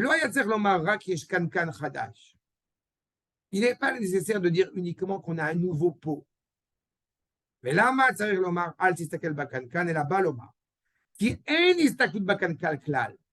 qu'a dit Rabbi Meir, c'est que ne regarde absolument pas le pot. Même si naturellement, comme on a montré, on aurait une inclinaison à regarder l'apparence extérieure avant de juger de la qualité de la personne. Ki bnei Adam, הם מתחלפים בדעתם. Il y a un interchange entre les gens. Et de nouveau, même si c'est plus facile peut-être à étudier, à puiser de la Torah auprès de quelqu'un qui, encore une fois, a un visage avenant que quelqu'un qui, au contraire, semble ne pas être agréable, eh bien, ça ne veut pas dire qu'on n'a rien à apprendre de l'autre, justement, de celui-ci. Bien au contraire. Cela dit, sachez-le, au point de vue ilchatique, donc oui, enseigne qu'il y a un certain nombre de conditions, si je puis dire, qu'un rav doit s'engager dans ce qu'il enseigne. C'est-à-dire, par exemple, le fait de ne pas avoir de vêtements troués, de ne pas avoir de taches sur son vêtement. Une fois, il y a d'avoir une, excusez-moi, d'avoir une bonne odeur. Il y a quand même, on transmet une valeur. Il faut que cette Torah, justement, elle soit bourgeonne, elle ne soit pas fanée. On a quand même tous des contenants différents. Donc, oui, mais le contenant, dans la mesure, encore une fois, je ne t'ai pas dit qu'il fallait faire la chirurgie esthétique, mais le contenant doit être malgré tout, encore une fois, entretenu, encore une fois, en tout cas, respectable. Exactement.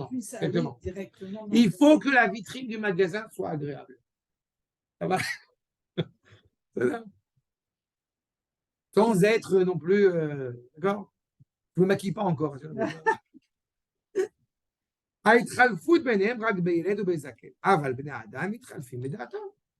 Le fait qu'il y a un interchange entre les gens, encore une fois, deux rachamim du même âge, ils n'ont pas forcément le même visage, ils n'ont pas la même manière de parler, etc., etc. Le fait qu'il y a un interchange, c'est cohérent, c'est logique. Mais là, on parle d'un interchange entre un enfant et une personne âgée. Donc, c'est ce qu'il est en train de nous dire. Vélo Sheba. En réalité, il n'y a pas de controverse, et c'est pour ça que je voulais arriver à cela. Il n'y a pas de controverse entre Rabbi Yossé et Rabbi Meir. Je l'ai dit déjà, mais c'est bien que je le répète. Il n'y a pas de controverse réelle entre Rabbi Yossé et Rabbi Meir. En réalité, il parle de deux époques différentes ou de deux axes différents. Dans une réalité qui se veut normale, j'ai envie de dire, cohérente, noble, et dans une réalité qui est déjà, justement, tronquée, qui est déjà problématique. Celle de Rabbi Meir est évidemment problématique. Est-ce qu'on peut dire que dans le contenant, il y a le comment on apprend, comment on enseigne? Oui, mais a priori, comme son nom l'indique, un Talmid Chacham, c'est tout à fait juste ce que tu dis, mais a priori, un Talmid Chacham, eh bien, il est Talmid d'un Chacham. Donc, il est censé, et ça aussi, ça fait partie des tfilotes, comme j'aime à le dire, vers Akadosh Baruch Hu, d'espérer étudier auprès d'un maître qui soit digne de ce nom. Mais digne de ce nom par le contenu ou dans sa manière de... Tout. Les deux. Tout. Le tout. contenu rejaillit sur le contenant. Exactement. Donc, s'il ne rejette pas sur le contenant, c'est qu'il y a un problème. Dans une situation cohérente. Qui sont charismatiques, mais en fait, finalement, oui, mais justement, c'est ça la prière. C'est ça la tfila envers Akadosh Baruch Hu. C'est d'apprendre d'une personne qui va me permettre d'être fidèle à la parole d'Akadosh Baruch Hu. Et donc, tout le sens du terme. Donc, la question qui demeure et qui nous importe, c'est comment on arrive à ça. Comment est-ce qu'on arrive à puiser cette éternité du discours alors que nous sommes justement un contenant et qu'on n'a pas une maturité. Nous dit le Maharal dans Tiferet Israël. C'est ça en fait la question. Comment est-ce qu'en étant un être de chair et de sang, un être matériel, comment est-ce qu'on réellement on peut diffuser, on peut transmettre une parole éternelle? C'est une question importante. Atchouva Bezé. Imada. Sheubal Gouf et Chomer. C'est justement, tout en étant un être de matière, Al Tistakel. Quand on est capable de voir, j'ai envie de dire, ce qui se cache derrière l'écorce. Et c'est pour plein d'éléments qui se transmettent, qui se traduisent parfois en actes. Il y a, comme il n'est pas là, alors je vais une petite dédicace. Arnaud m'a dit une phrase qui m'a beaucoup ému après le Seder de Pessah. Et il m'a dit, ça fait un peu très prétentieux de vous le citer, mais c'est parce que ça m'a marqué. Il a reçu une grande leçon pédagogique dans la manière dont a été géré le CEDER par mon épouse et moi-même vis-à-vis de nos enfants. C'est-à-dire c'est ce qui m'a soumis et ça m'a beaucoup touché qu'il ait ressenti ça, cette idée qu'on n'est pas en train de transmettre un texte, mais qu'il y a une cohérence derrière. Et cette cohérence, il la voit par rapport, encore une fois, à la manière dont la table de fête est gérée. C'est tout à fait vrai par rapport au Ah oui, t'étais là aussi. au contenu, parce que les enfants parlaient du CEDER, ils n'étaient pas juste D'accord. Parce qu'il y a des bonbons, à cause des bonbons. Mais ils n'étaient pas que sur les bonbons. Ah, vas-y, c'est là. Ils nous ont donné des bonbons Bon. Les douceurs intellectuelles. Ah, bah, en tous les cas, c'est en train de nous dire. Quand on est capable de voir au-delà de ce corps, c'est ça à quoi réellement on aspire. Animé par la sainteté, cette neshama, elle est rattachée au trône divin. Donc en réalité, quand on s'interroge justement à servir, eh bien, à faire les mitzvot, la vraie question qui doit nous interroger, c'est qu'est-ce qu'on sert? Est-ce qu'on sert à Kadosh Baruch Hu ou on sert le Shulchan Aruch? Évidemment, ça ne doit pas être contradictoire, mais on ne doit pas se tromper entre la finalité et le moyen. N'est-ce pas? Tout en sachant aussi que la mitzvah, elle est fondamentale. Jamais je ne dirais que la mitzvah n'est pas essentielle, mais il ne faut pas perdre de vue, c'est l'être par excellence que nous servons. Sinon, on est dans un discours magistral, philosophique, vouloir, comme j'ai dit, transmettre un texte, éventuellement caresser dans le sens du poil, faire de la démagogie, mais dans ce cas, c'est pas la Torah. C'est ça la cohérence. C'est d'être vrai par rapport, voilà, c'est d'être vrai par rapport, encore une fois, à cette parole. Et dans ce cas-là, effectivement, on peut tout à fait avoir. Regardez s'il n'y a pas ça sent un peu le brûlé. Ouais, depuis tout à l'heure, je dis, c'est pas osé. Et dans cette cohérence, justement, merci, heureusement vous avez. Dans cette cohérence, justement, on comprend que ça ne dépend pas forcément de l'âge. Et donc, effectivement, on peut avoir un kankan chadash, quelque chose qui a l'air neuf en soi, mais qui est inscrit, encore une fois, avec une profondeur intérieure. Regardez ce que nous dit le Rav Ari Levin, je reprends son propos, Makor numéro 11. L'ilmod mimenu, באופן כללי, לגבי הכלי שבו החוכמה, mais en général, encore une fois, apprendre d'un ustensile, apprendre d'un être qui est rempli de sagesse, im yeled, im zaken, yesh kan khan chadash malei yashan, ainu, yanik ve chakim.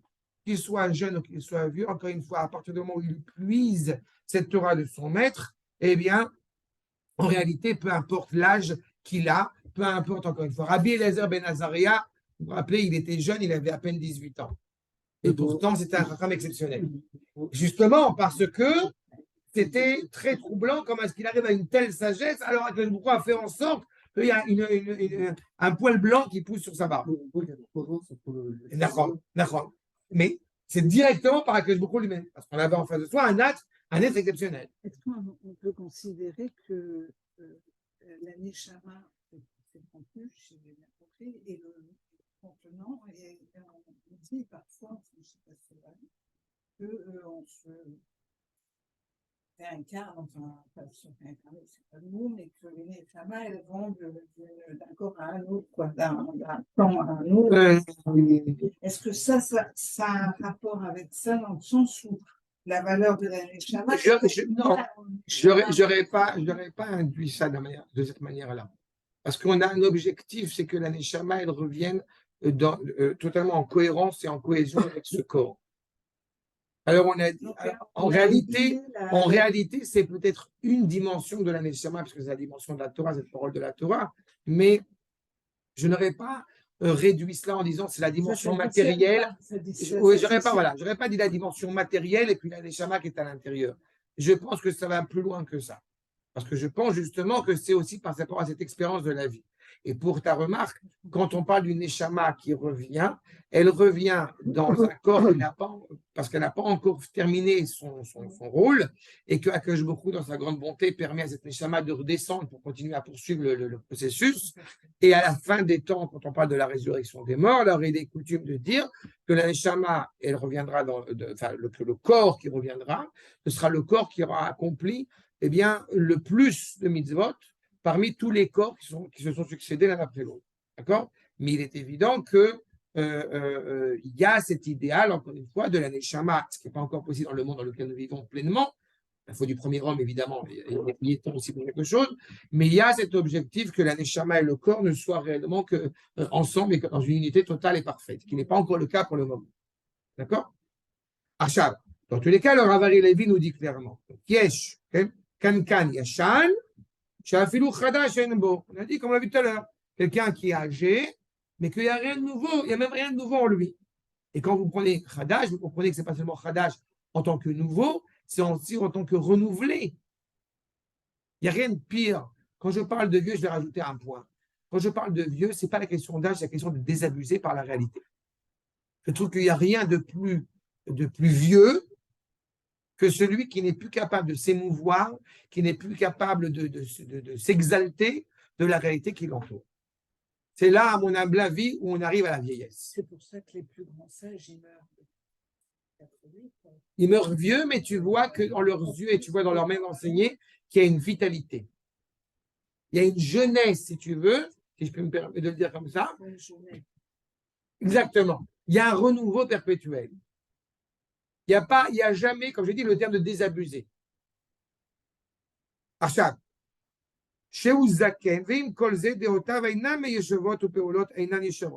Il a beau être vieux, il a beau être ancien, et pourtant, malheureusement, ses idées ne sont pas droites, ses activités ne sont pas du tout acquises.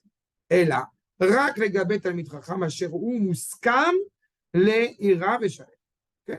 seulement pour un Talmid Chacham, où il est entendu, qui va être pleinement, encore une fois, eh bien, l'expression de la révérence envers Akadosh Baruch Hu est complet. Les Gabab Yeshefresh Benze Shelamad Mimenu Beyaldut Les Shelamad Mimenu Beziknoto.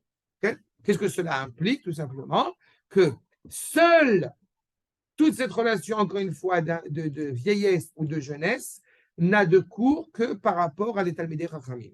Si on a un Talmid Chacham qui est jeune et un Talmid Chacham qui est vieux, alors il est évident que l'inclinaison sera importante d'aller vers le Talmid Chacham, vers ce qu'on appelle les anciens. Oui, il y a un cas toujours, c'est le Zeluka. Zeluka. Je ne sais pas qui c'est. Non, je ne connais pas. En gros, il y a un Talmid Chacham qui est très jeune. Il donne des conférences, il y a des rabbinim âgés qui vont. Peut-être, c'est possible, je ne sais pas qui c'est.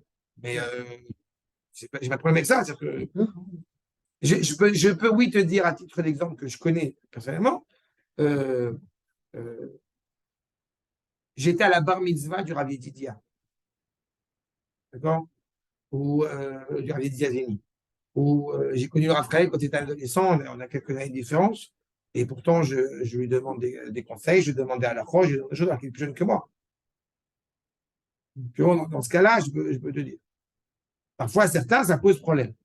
Dans la chassidoute, ça se faisait beaucoup, pas forcément pour des bonnes raisons. Parfois, dans la chassidoute, il y avait quelqu'un qui avait étudié un certain nombre d'années et qui allait voir le fils du Hadmor, parce que c'est le fils du Hadmor, donc on va le voir. Parfois, ça a été très problématique. Il n'y avait aucune légitimité chez ce fils du Hadmor, à part d'être le fils du Hadmor.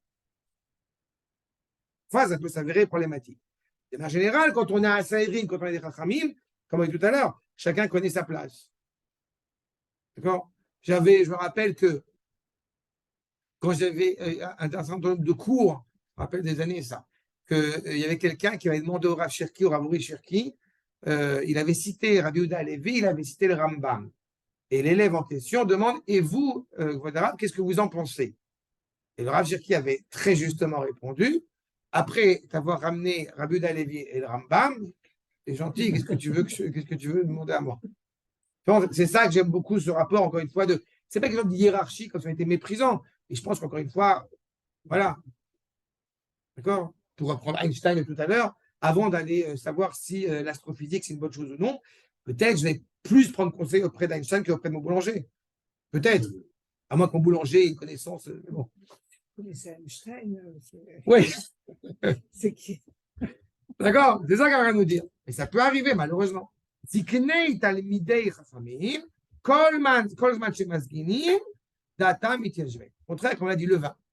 Plus le Talmid Chacham va, une fois, avancer en âge, plus il va, encore une fois, eh bien, sa valeur va prendre, va encore une fois avoir encore plus d'effet. Et comme je me permets de le dire, encore une fois, les mettre l'avdil, mais alfé avdalot, comme on dit, petitement, il est évident que, on étudie ensemble depuis quelques années, la tâche ne m'est pas plus facile sous prétexte qu'on étudie ensemble depuis quelques années. Au contraire. Parce que justement, plus les années passent, plus j'ai envie d'aller encore plus en profondeur dans les éléments, dans les recherches que je vais faire. Donc automatiquement, je suis heureux de ça, de pouvoir poursuivre, de pouvoir avancer aussi et de produire Il faut espérer qu'on progresse aussi. et c'est ce que j'ai fait. Tout le monde progresse, évidemment. Mais nous-mêmes, comme tu as dit, on n'a pas. Arnaud, il n'est pas là. Non, même Arnaud. Non, il n'est pas là pour te dire. Il n'est pas là pour te dire, Sylviane. Ah oui. Ah ça. Tout ce que nous avons évoqué maintenant, mais dans une génération cohérente, une génération qui n'est pas forcément cohérente, en quoi cela a une répercussion sur notre génération? Ben, en réalité, c'est ce qui attend, ce qui n'est pas un hasard. Pour rappeler que Rami Meir Balanes, en l'occurrence, il est celui qui est capable de sortir Elisha ben Abouya de l'enfer. Il est celui qui refuse d'être enterré, couché tant que le Mashiach n'est pas arrivé. Et tout un ensemble d'éléments qui fait qu'il est profondément attaché à la génération de la Géoula. Si lui est attaché à la génération de la Géoula, eh bien, son enseignement, ce n'est pas innocent s'il apparaît comme il est apparu. Parce qu'en réalité, il y a quelque chose de fondamental qui apparaît à notre génération. Et donc, il y a une exigence de bien connaître la génération qui est la nôtre, la génération de la Géoula, pour savoir justement si j'ai en face de moi, j'ai envie de dire, un vieux pot avec quelque chose de totalement nouveau à l'intérieur, ou au contraire, un nouveau pot qui s'inscrit justement dans quelque chose de profondément ancien et traditionnel. Toute cette complexité, toute cette ambivalence-là, elle nous est clairement retranscrite justement par notamment le Rav Tzvi Yehuda, vous avez Makor numéro 12, 13, Afilu rekanin shebecha meleim mitzvat kerimot. On a dit tout à l'heure de Elisha ben Abouya, rappelez que Rabbi Meir, il arrive à jeter la peau et prendre le fruit. Mais c'est très étrange quand on dit, ils sont même les plus vides parmi toi, donc parmi le peuple juif, sont remplis de mitzvot comme la grenade. Mais s'ils sont vides, comment est-ce qu'ils peuvent être remplis? S'ils sont vides, ils sont vides. Nous dit le Rav Yehuda, Lechoa, en zemouva. Im em rekanim, ech efshar lomar, tor kedei dibour, shehem meleim mitzvot. Comment est-ce que tu peux dire qu'ils sont vides et en même temps tu dis qu'ils sont pleins de mitzvot? Comment est-ce que tu peux parler d'un pot, d'une cruche, qui va être, encore une fois, une cruche exceptionnelle, mais qui n'a pas de Torah à l'intérieur, ou à l'inverse, une cruche, semble-t-il, qui n'est pas à la hauteur, avec une Torah exceptionnelle? Comment est-ce qu'on peut arriver à être dans cette ambivalence des deux? Nous dit le Rav, Al-Shelazu, Vat Shuvat Agmara. Justement, le fruit qui a été choisi, ce n'est pas un hasard, c'est comme la grenade. Qu'est-ce qu'elle a de spécifique, la grenade? L'Echoa, Rimon, ou Kulom Malé Garinim. Il est rempli de grains qui sont rattachés l'un à l'autre. Il n'y a pas de fruits. Il n'y a que des grains dans la grenade. Ils sont là, chacun rattaché l'un à l'autre. La peau du fruit, elle est très difficile à séparer du fruit. Vous vous rendez compte quand même que le fruit, la grenade, c'est quand même toujours intéressant et émouvant, c'est que tout est utilisé pour le collège dans la grenade. On se sert de la peau, notamment pour l'encre du Sefer Torah, C'est-à-dire que tout est utilisé. Même ce qui apparaît a priori comme, encore une fois, de moindre importance. Ve'en bo pri klal, il n'y a pas de fruit. Et là, chez en bo pri lachoud, vegarinim lachoud. Il n'y a pas un fruit séparé des grains. Tout est en même temps. Agarinim me'avim be'atzmam et apri. Les grains sont le fruit. C'est quoi, justement, les vides qui sont en toi? On parle d'Am Israël. On retrouve cette cohérence-là. Dans le peuple juif, en réalité, il y a justement eh bien, cette entité qui est insubdivisible. Car Afilou Rekanim chez Israël, même les gens qui vont être vides en Israël, aiment les mitzvot. Comment est-ce possible qu'ils soient remplis de mitzvot? Mi atzmam trunatam apnimit. Ils ont une qualité intérieure qui est encore une fois inconditionnelle, qui est inaltérable. On n'a pas pris comme présupposé l'idée qu'il n'y avait pas de cancan. Il y a un cancan de toute façon. À partir du moment où un juif s'inscrit comme juif, il y a un cancan. Oui, et Même s'il ne s'inscrit pas comme juif, il y a un cancan. il y a même un cancan autour du peuple. Mais c'est le cancan. Oui, oui. C'est cette ambivalence-là. On a cette qualité intérieure. Le fait même que nous soyons façonnés par le Créateur, comme le célèbre verset du prophète Ishayahu, Amzu yatzartili, je me suis créé un peuple. Teilati et Saperou, ils vont me louer. Afilu im ein adavar mitgale befoal, même quand ça ne se révèle pas. On ignore la qualité, l'intensité de ce qu'il y a à l'intérieur de ce pot. Tout ce rapport, encore une fois, de la qualité ou, au contraire, de ce qui peut sembler vide à l'intérieur du pot, c'est la réalité subjective de l'homme vis-à-vis de soi-même, comme on l'a montré. En réalité, il y a un potentiel, c'est plus qu'un potentiel, il y a un talent, il y a une qualité, il y a une inscription en chacun d'entre nous qui ne demande qu'à remplir le pot et mûrir encore une fois pour être ce vin qui est le plus noble et le plus choyé. Il n'y a pas de vide entre les grains. Exactement. Pour apprendre l'exemple de la Kona, tout à fait. Amemalé, vamitmalé, hem davar echad. Il remplit et se remplit, c'est une seule et même chose. Et la génération de la Géoula, elle est justement dans cette ambivalence-là. On peut avoir vraiment l'impression de temps en temps qu'on a en face de soi quelqu'un qui est dénué.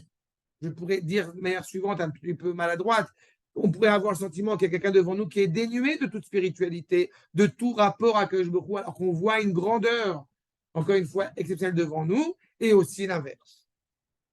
Cette complexité, justement, de la génération.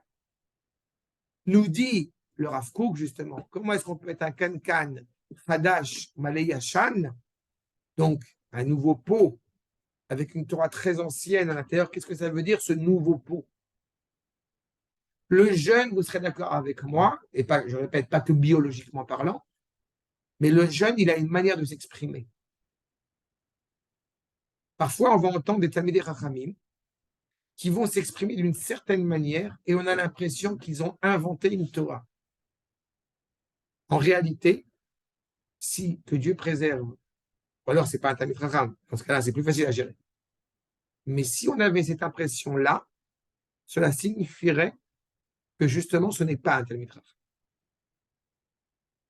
Parce qu'il peut y avoir un discours qui est totalement renouvelé, contemporain, bouleversant, révolutionnaire. Non, justement, il peut avoir ça, mais avec la certitude qu'il y ait une transmission, comme tout à l'heure, Talmid Chacham, qui est une transmission fidèle à l'exégèse traditionnelle. Maintenant, pourquoi est-ce qu'on a besoin de ce renouvellement? Pourquoi est-ce qu'on ne pourrait pas se contenter réellement d'étudier et d'enseigner la Torah avec les mêmes mots, avec les mêmes méthodes, avec les mêmes valeurs qu'on continue à transmettre depuis 2000 ans? Réponse 1. Oui, mais ce n'est pas que ça, à l'échelle du peuple là que je parle. 1, il y a des bouleversements historiques qui font qu'on ne peut pas le faire. Deux, c'est aussi la problématique de la génération de la Géoula. Il faut être sensible à l'avancement, encore une fois, de la génération, au développement de la génération. Pourquoi, de la même manière, souvent c'est une question qui m'a été posée, pourquoi est-ce qu'il n'y a pas de livre dans la Torah, dans le Tanakh, sur le couple, sur l'éducation?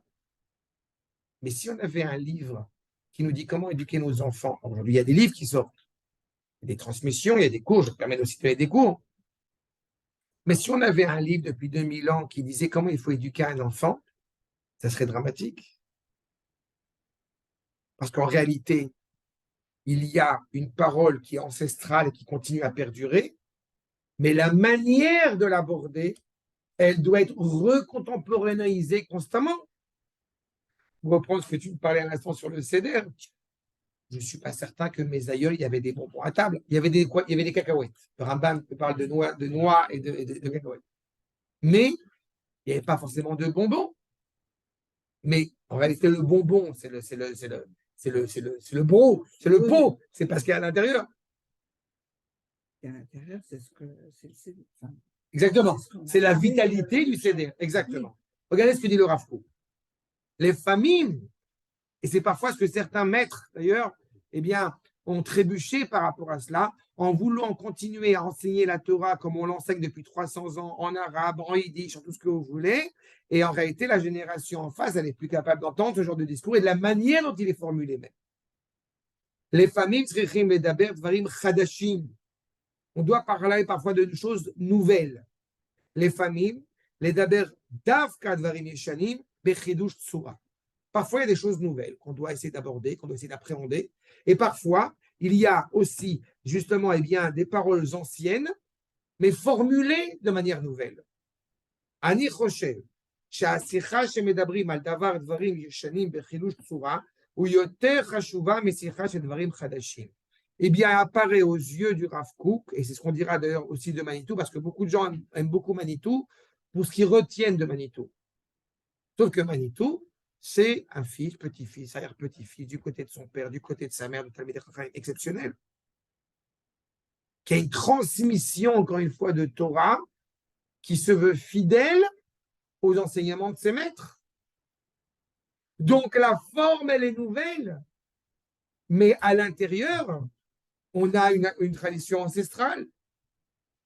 Et parfois, et c'est ce qui se passe dans le monde universitaire de manière générale, je rappelle en littérature, c'est important d'apporter un regard neuf, un regard nouveau qui n'a jamais été dit auparavant. C'est ça l'apport du commentaire composé de dissertation en littérature. Même si on se trompe. L'autorisation, la licence littéraire. La Torah, c'est exactement le contraire. Que tu sois capable d'énoncer, de formuler quelque chose de manière nouvelle, c'est bien, mais à la seule condition que ça s'inscrit dans tout un ensemble d'enseignants traditionnels depuis Moshe Rabbeinu jusqu'à aujourd'hui. Avant d'aller chercher à changer la Torah, à essayer d'expliquer, de défendre la Torah ou de défendre je ne sais pas quoi, pour dire non, mais c'était à l'époque, c'était comme ça, maintenant c'est nouveau. Il faut d'abord, c'est ce qu'il nous dit, c'est plus important éventuellement de reformuler, encore une fois, la parole de la Torah accessible et qui encore une fois, accessible à tout le monde, à la seule condition que ça s'inscrit, encore une fois, dans l'ancienneté. On n'a pas le droit d'inventer un midrash, par exemple. D'accord? Ikar Hashivuta chez la saga Rouhanit, la valeur essentielle de pouvoir justement, eh bien, atteindre cette dimension, je veux dire, spirituelle, ce qui va m'impressionner, ce qui va m'admirer, ce que je vais admirer, ce qui va m'émouvoir, c'est pas là seulement, qui va me permettre de dire c'est un grand rave, c'est pas parce qu'il a dit une parole totalement révolutionnaire, ah, c'est nouveau, j'ai jamais entendu ça. C'est que j'entends, j'ai envie de dire, son père, son grand-père, son aïeul, son rave, son grand-père derrière. Une fois, quelqu'un m'a demandé, ça m'a dernier, quelqu'un m'a fait cette remarque. est-ce que je connais, il m'a demandé, parce qu'il a entendu apparemment parler, il a dit des choses de lui, est-ce que je connais le Rav Zin? Il m'a demandé. Parce qu'il m'a entendu parler, il m'a dit, c'est marrant, tu peux pas me faire plus plaisir. C'est exactement ça. Tout avec ma propre personnalité, ma propre identité. Et là, au fait, la kiboul chez la davar, chez Achirim, Chojim, chez Ouyedoua. Mais ce qui est certain, c'est la manière, encore une fois, de retransmettre cela. Ce que certains croient que oui, c'est connu, on sait déjà. Non. Ou Behemet, Tamid, Eneyuedoua. Il y a plein de choses comme ça, et ça, on l'a vu dans le milieu scolaire et en plein endroit. Il y a plein de choses comme ça qu'on va dire. Bon, vous savez, vous connaissez. Pourquoi? Parce qu'on a tous grandi a priori avec. Mais en élevant une génération en disant, oui, comme c'est bien connu, on élève une génération qui en réalité ne connaît pas, mais qui a entendu le c'est bien connu. Parce que je veux dire, vous êtes tous, si je prends un exemple un peu cocasse, bon, comme on se rappelle tous, on a tous vu la Grande Vadrouille. Et puis il s'avère qu'il y en a un qui n'a pas vu la Grande Vadrouille. Donc il ne va pas rigoler, il ne va pas regarder la citation. D'accord? Bon, l'Avdi Alpha Avdalot, il y a plein d'articles du Rav Kook, ça m'arrive à la Yeshiva de dire, bon, ça c'est connu, vous l'avez étudié. Et de voir qu'en réalité, ce n'est pas connu. Il n'y a rien qui est évident aujourd'hui. Rien n'est, encore une fois, est connu d'avance. Donc, même si ça paraît connu, dans ta formulation, tu vas reformuler quelque chose, mais ça s'inscrit toujours sur quelque chose qui en réalité est connu, mais n'est pas connu par tout le monde. Il est là, le chidouche. Comme son nom l'indique, chidouche, ce n'est pas un chinouille. Chidouche, c'est un renouvellement d'une parole ancestrale. Donc c'est ça qui pêche dans le mouvement réformé. Exactement, exactement. En fait, il s'appuie quand même sur la chaîne. Oui, mais ils l'ont coupé. C'est un changement. Exactement, exactement. Ils l'ont coupé. Exactement, exactement. Ils l'ont coupé totalement. Et même quand ils ont un rapport, je dis au rabbin, c'est un rapport purement historique, purement archéologique. Et pas autre chose.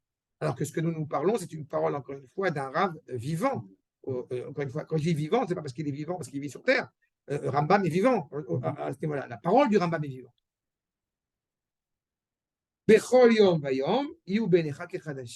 Même si tu le sais, et c'est la force du Talmid Chacham, c'est de faire en sorte que tout ce qu'il voit tous les jours qu'il réétudie, le Seder de Pessah, ce n'est pas la première fois qu'on le fait, Shavuot et Yom Ha'atzmaut, ce n'est pas la première fois qu'on fait ces fêtes. Mais d'arriver à se resensibiliser, à se recontemporariser chaque année, encore une fois de nouveau, c'est ça la force. C'est ça le Chadash, le Kalkan Chadash avec cette parole ancienne. C'est le sens de Kippour, en fait. On se répare et on redémarre. Exactement. On arrive à retrouver ce renouvellement, encore une fois, cette revitalisation. C'est ça l'objectif. C'est pas un Kankan Khadash, c'est pas on a été chercher j'ai envie de dire, un pot dans un autre magasin. Si je reprends mon allégorie. Ce pot, c'est le nôtre, c'est celui qui rattache encore une fois le peuple juif à son entité, encore une fois, traditionnelle. Et c'est pour cela que justement, pour terminer, c'est pour ça justement que Rabbi Meir est capable de voir chez Elisha ben Abouya ce qu'il est important de prendre. Mais Rabbi Meir n'a pas dit à ses élèves, allez étudier auprès d'Elisha ben Abouya. Par contre, lui va être capable de prendre la parole d'Elisha ben Abouya et de la reformuler pour qu'elle puisse être accessible et cachère, si je puis dire, aux yeux du commun des mortels. C'est clair ce qu'on a dit? Des questions? Il y a un verset dans le livre, d'un roi demande à la femme comment est-ce qu'il faut faire pour conserver le vin, dans quel récipient. C'est Brouria. C'est ce qu'il a dit. Si la Torah a autant de valeur, alors et c'est par rapport à un chacham qui est particulièrement laid. C'est la fille du roi. C'est la fille du roi qui demande comment est-ce que quelque chose apparemment d'aussi important peut se retrouver dans un kéli, dans un corps qui est aussi laid. Et le chacham répond justement par rapport au vin. qui a beau être bon, mais si tu le mets dans un ustensile en or ou en métal, et après, voilà, exactement. Exactement. Et c'est un petit peu le même rapport. Bon, et après, il était un peu insultant avec la fille du roi qui a osé lui porter préjudice, comme il se doit, parce que ça, là, encore une fois, c'est pas le respect de l'ego, c'est le respect de la Torah. J'ai oublié. Ça va me revenir, mais j'ai oublié. Et là, j'ai oublié. Mais כן. בסדר? התורה היא vérité, n'est-ce pas? Et la vérité, כן. היא לא veritas. Oui. נכון.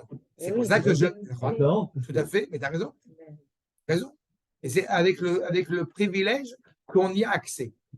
Je n'ai pas dit, comme j'ai coutume de dire, je ne t'ai pas dit que la vérité est chez moi. Oui, non, non. Si jamais j'arrivais à ce genre Exemple de que tu propos, as, c'est là, effectivement, ça. une vino veritachon, fait, Khazak. Et tu vois que on a précédé le latin. quand même. Ici, il y a aussi une exception. Comment dirais-je, les rares sont pas présentables. Je pense que c'est Chani. Le Racham Shushani. Mais j'avais cité, je t'avais rappelé ce qui se passait avec le professeur André Néer.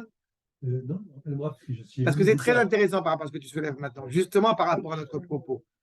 D'abord, Manitou a dit, certains disent de lui qu'il est 100% génie, d'autres disent qu'il est 100% fou.